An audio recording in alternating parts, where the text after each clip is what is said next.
একটা ছোট্ট গল্প বলি, মন দিয়ে শুনুন, জীবনে অনেক কাজে আসবে। একটা ক্লাস চলছিল। ক্লাসে 0 থেকে 9 পর্যন্ত সবাই ক্লাস করছিল। এখন ক্লাসের 9 কী করলো, আটকে একটা জোরে থাপ্পড় দিল।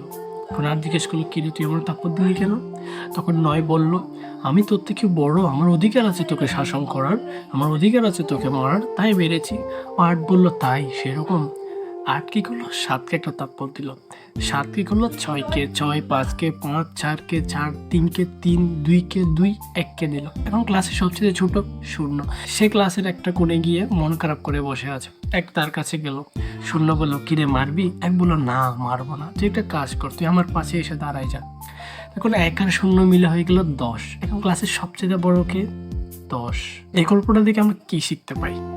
তা হলো যে আমরা আমাদের থেকে যারা ছোট আছে, আমরা সবসময় চাই ওদেরকে শাসনে আবদ্ধ রাখবো বা সবসময় কড়া একটা শাসন করব, ওদেরকে আমাদের নিচু দেখাবো। কিন্তু আমরা যদি এটা না করে আমরা যদি ওদেরকে একসাথে নিয়ে নিই, তাহলে আমাদের জীবনে যে কাজগুলো করতে চাই বা আমাদের লক্ষ্যে আমরা খুব তাড়াতাড়ি সফল হতে পারবো। এই জন্য মানুষ বলে, একতাই বল।